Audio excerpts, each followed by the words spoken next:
This lecture is going to discuss puberty and the menstrual cycle. So the first question we have to ask is really, what is puberty? And it's a time when secondary sex characteristics develop in both males and females. In girls, secondary sex characteristics include body hair, breast development, and widening of the hips. And in boys, puberty will include secondary sex characteristics such as deepening of the voice, body hair, and increased muscle development. And puberty is caused by hormones, which are triggered by signals from the pituitary gland, which secrete LH and FSH. And at the time of puberty, the body is able to reproduce. So it is really the time period that marks the ability to reproduce. And if we look at these diagrams down here, we can see that the brain is where the pituitary gland is, which is very small, and it will send out hormones such as LH and FSH, which are going to trigger hormones such as estrogen in the ovary, which will cause oogenesis, or the developing of egg cells. Now, at puberty, those egg cells will be able to mature, and ovulation will take place once a month. In boys, FSH will cause increased testosterone to be secreted from the testes to promote sperm development.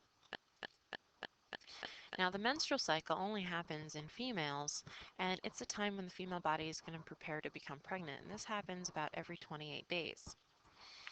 Now, if fertilization occurs, then the embryo is going to implant itself into the uterine wall. And remember, an embryo is um, the bunch of cells that starts dividing after a sperm and egg unite and become a zygote.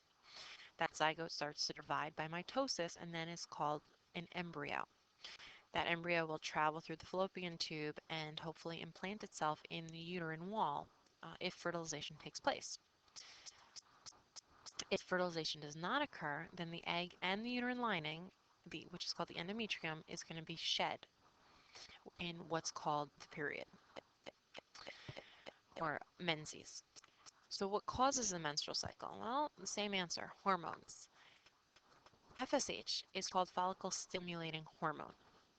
And follicle stimulating hormone is going to be secreted by the pituitary gland, like we said before, and that's going to tell the egg to actually develop and mature.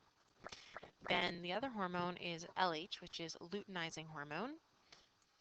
And progesterone is also going to be secreted, not from the pituitary, but it's going to stimulate the thickening of the uterine lining to prepare for implantation. And this is actually going to be secreted from the corpus luteum after, we'll talk about the cycles.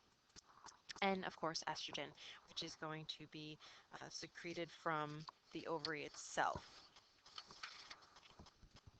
If we look at this crazy chart, we can see lots of stuff going on. And this is going to be the 28-day cycle. There's 4 different phases we'll look at in a minute that go on throughout this 28 days. And this down here represents the lining of the uterus throughout those days. So menses, or the period, is the shedding of the lining. Okay, so that marks the end of one cycle. Then it's going to go into the follicular phase. You can see that this represents a small uterine lining, but there is a jump or spike in estradiol or estrogen. Um, and that's going to start to cause this process. Now, day 14 is a very important day. That's the day that an egg is actually released. That's called ovulation. Now, that's going to happen, and we're going to have a spike in luteinizing hormone and the follicular stimulating hormone, or FSH. And at that point, if you look up here, we have a growing follicle. Now, a follicle is going to be basically a sac where the egg is going to mature.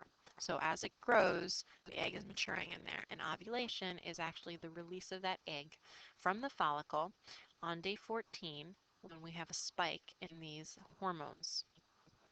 Now, after day 14, we're going to go into the luteal phase. Now you can see that the endometrium becomes very thick and rich with blood. We have a higher amount of progesterone now. Now, progesterone is what's going to maintain that lining throughout a pregnancy. And there's a drop in estrogen. There's also a drop in the FSH and LH. and the corpus luteum is going to be formed, which is going to come after the ovulation or the bursting of the follicle. And then after that phase is going to be menses, when everything is going to be shed if fertilization does not take place. If we look at that in word form, the follicular stage is the first phase. We have an increase in FSH or follicle stimulating hormone. That's when the egg is going to mature and estrogen is going to increase and the endometrium is going to start to thicken. The next stage is ovulation. That's day 14 when an egg is released. That's the time the egg is going to be in the fallopian tube so that it can be fertilized by sperm if present. There's going to be an increase in the luteinizing hormone and the egg is going to leave the ovary and enter the oviduct. So remember, oviduct and ovulation. The luteal phase is when the egg travels through the oviduct. Now the corpus luteum is present. That's basically the ruptured follicle or where the egg was in. And corpus luteum is actually a yellow body, and that's going to secrete progesterone. And the endometrium is going to thicken even more because of that progesterone, hoping to receive the developing embryo. And then the last part is menstruation.